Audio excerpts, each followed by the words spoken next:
I walked in on my wife and my half-brother. I filed for divorce without a word. Now my entire family blames me for destroying his marriage. I, a 30-year-old man, have an older half-brother whom I'll call Jerry, 35. My dad had Jerry with his ex-wife, but he left her when Jerry was just 6 months old. My mom told me they got divorced because they were simply incompatible. However, my dad continued to play an active role in Jerry's life, sharing custody with his ex-wife.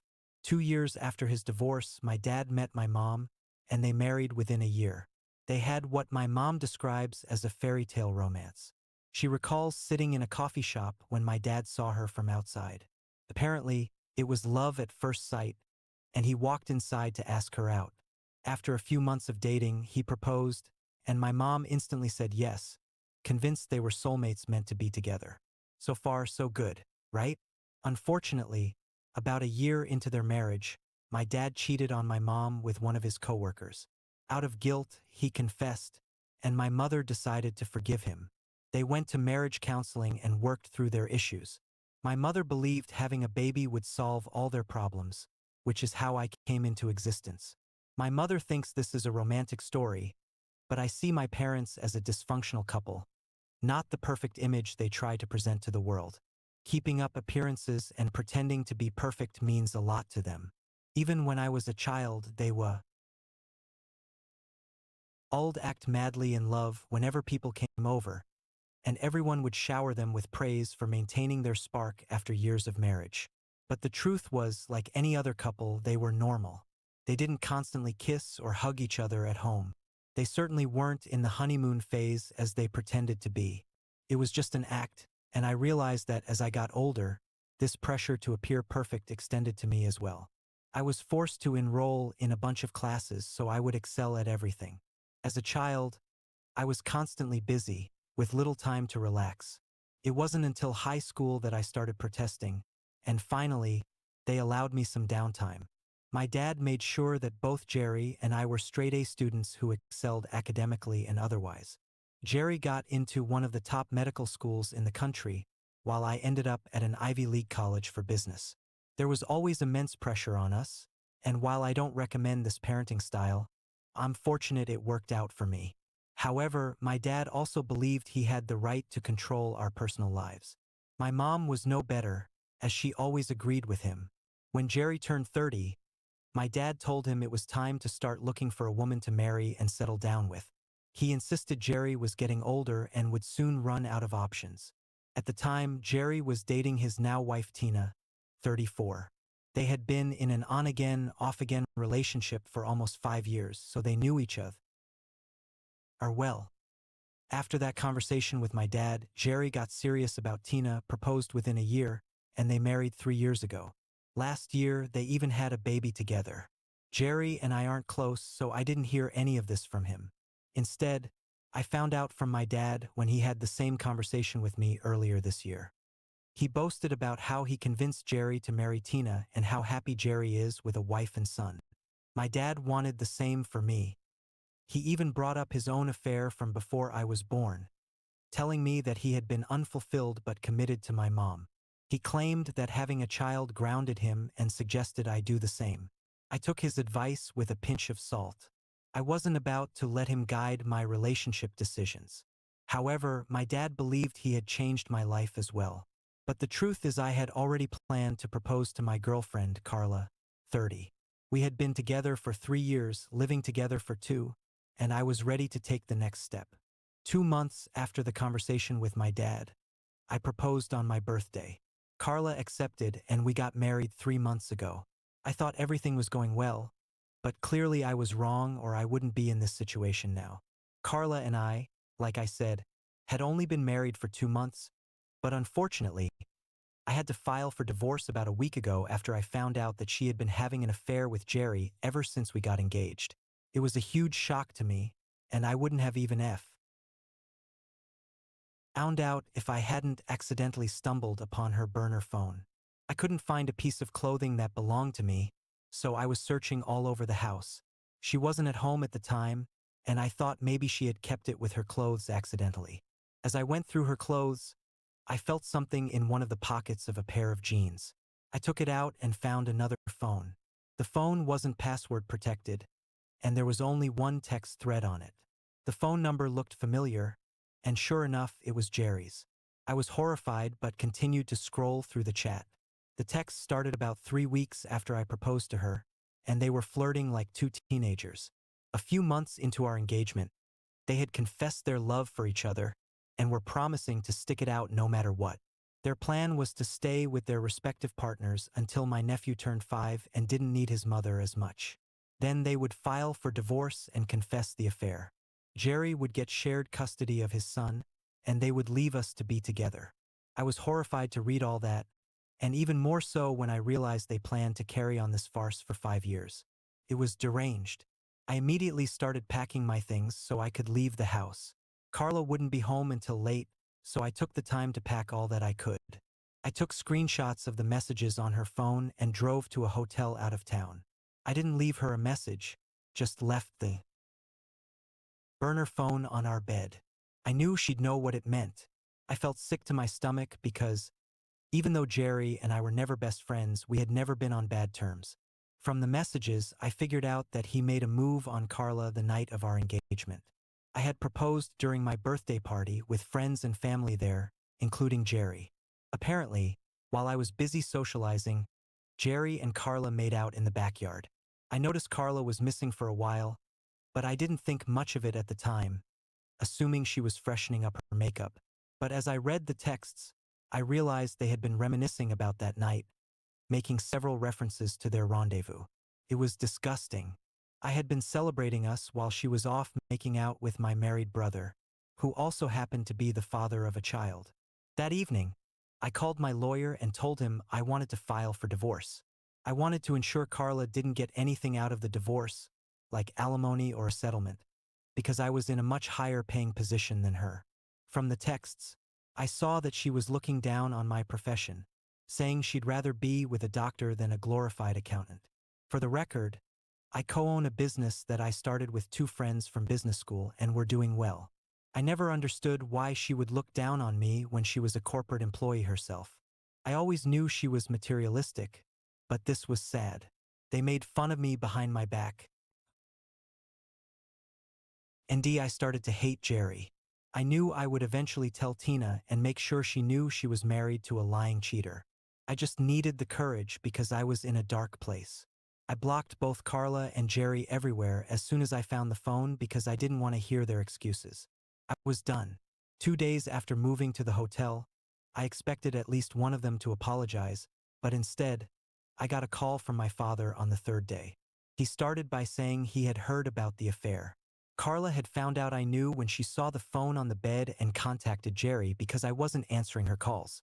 Since neither of them could reach me, Jerry spoke to my dad, who was able to reach out. My father said he was sorry for what had happened, and I thought he was being supportive. But then he asked me not to tell anyone about the affair just yet. I already knew why, but I asked anyway. I recorded what he said next. He admitted that both he and Jerry were afraid I would tell Tina about the affair, and they wanted to keep it quiet for now. My dad told me that since I was unwilling to speak to Jerry and had blocked him, he felt it was his responsibility to inform me that neither he nor my mother wanted me to tell Tina about the situation. They said that unlike me, Jerry had to think about a child, and it would ruin his life if I told Tina he had been cheating on her with Carla. Tina came from a very well-connected family, and it was likely she would use her power and influence to ensure she had the most sway in the custody arrangement. Jerry just couldn't accept that, so through my dad, they were requesting that I keep quiet and not tell Tina the truth. They even mentioned that they had spoken to Jerry and made him promise to stop seeing Carla. If I wanted to, I could work things out with my wife, similar to how my mother did with my dad's mistakes, and that it turned out to be a beautiful marriage despite the issues. I thought it was audacious for my parents and Jerry to try to convince me not to tell Tina about the affair, especially after he had wronged me so badly. I couldn't believe they had the nerve to expect me to agree to this. I immediately hung up because I was done with the conversation and didn't want to entertain it further. I was furious, knowing my parents had always cared deeply about their image, but this was madness. There was no way they actually expected me to keep quiet. I wasn't surprised, though. The cheating apple doesn't fall far from the cheating tree. Of course, my dad wanted me to stay silent so Jerry could get away with everything. They wanted me to brush it all under the rug and pretend everything was fine just to maintain the appearance of a perfect family. Suggesting that I forgive Carla and Jerry and patch things up so everything could return to normal required some real guts. I was enraged that they thought this was a good idea. In the heat of the moment, I decided to text Tina and tell her everything. Including that Jerry had asked my dad to instruct me to keep this a secret. I also included screenshots of the messages I had found on the burner phone. Then, I turned my phone off. I didn't want anyone contacting me because I knew things would escalate, and I didn't want any part of it. A couple of hours later, when I thought it was appropriate, I turned my phone back on and found it full of messages and missed calls from my family. Everyone was extremely angry with me, but I only cared about Tina's response. The first text I checked was from her. She hadn't said much, just that she was thankful I had chosen to tell her the truth, and that she knew what to do now. It sounded a little ominous, but I soon understood what she meant from the other messages. Everyone, including my mom, dad, and a few other family members, was clamoring about how Tina and Jerry had a huge fight after I sent the message, and Tina had moved in with her parents with their son in the aftermath. It became clear that divorce was very much on the table for them, and Tina might file for full custody. This wasn't good for Jerry, as she would likely try to limit his time with his son, even if he got shared custody. I don't know why, but my family is blaming me. If they didn't want this outcome, they probably should have taught Jerry not to cheat. This is on him. I have received a lot of angry messages over the past few days since I sent Tina the text and she left him. I think it's really unfair. Everyone is blaming me, but it's even more unfair to claim that I ruined a happy family. I don't understand where that is coming from because if they were truly happy, Jerry wouldn't have cheated. I know I'm right, but I still feel a bit uneasy because I've heard that Jerry is really miserable now. I don't feel comfortable with the idea that he might not get full custody, though it's fine for me since I don't have kids. For them, it's different. I regret telling my brother's wife about the affair with my wife. Update. Okay, so it's been close to a week since I sent that message, and Tina left the house. Things have become relatively quieter now, in the sense that nobody is constantly messaging me and reminding me that this is all my fault. This is mostly because I have blocked everyone. I really don't need that sort of negativity in my life anymore. The only person who can still contact me is Carla since I unblocked her, because the divorce proceedings are about to begin. However, she is using that window to try and talk to me and explain that she wasn't thinking straight, and that she is apologetic for cheating on me. I don't know what she hopes to accomplish with this, but it's not really working. I don't feel bad for her. I don't even feel bad about what is happening. I think it's great that she cheated because it saved me from wasting my time with her. I can't imagine being married to her for a year or more and then finding out she had been cheating on me all alone. Or worse, letting her plan succeed and then being together for 5 years before finding out about the affair. I'm trying to put a positive spin on this and come to terms with the fact that she was never the right one for me. Someone who can agree to marry me and then go make out with my half-brother can never be my soulmate. I was wrong about her, and I'm glad I was.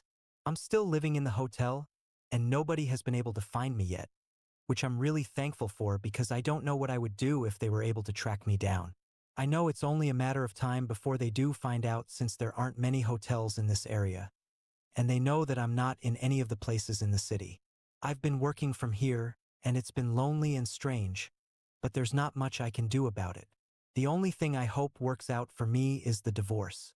She has already been served, but she hasn't responded to it yet, and I guess she's probably just holding out hope that I might change my mind because of her consistent begging. It's optimistic of her, but it's not going to happen. Update. Hey guys, so 3 days since the last update, and sure enough, my dad and Jerry were able to trace me. They went through every hotel in the city and realized that I wasn't in any of them. So, they started looking for me outside of town and found my car in the parking lot of this hotel. I had already informed the front desk staff that if somebody came looking for me, they were not supposed to tell them I was here.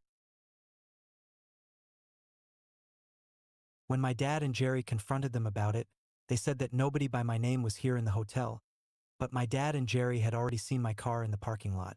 So they knew the staff were lying and started throwing a tantrum in the lobby.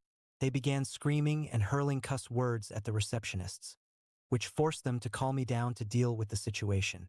Once I came down, security escorted both of them outside, and I went out to talk to them. I had no idea what they even wanted to discuss with me because the damage was already done, and Tina knew the truth. My dad and Jerry told me that they had come up with a solution and a way for me to make up for what I had done. They said I was going to be called to testify against Tina in court, and all I had to do was say a few things to make Tina look like an unstable wife and mother, which is why Jerry cheated on her, and that way Jerry would get full custody. They said things were not looking good for him because, along with the cheating, Tina also had a lot of other complaints against him that made him look like a bad father. He was mostly not at home, and now Tina knew he was out with Carla. There were also other issues, like he claimed he loved his son but never did anything for him. All the baby duties, like changing diapers and feeding him, fell to Tina, and no matter how much she requested him, he would always claim to be too tired. Not only that, but he also wouldn't do any of the chores around the house. While Tina had been fine doing it all herself before the baby, she couldn't do it anymore and wanted to get out of the marriage. Honestly, I don't understand why they thought telling me this would work. It just convinced me that I did the right thing and that Tina was better off without him.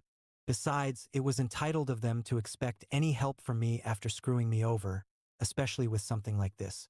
They wanted me to lie about Tina so they would get full custody. I mean, it was ridiculous to even expect that I would agree to do it.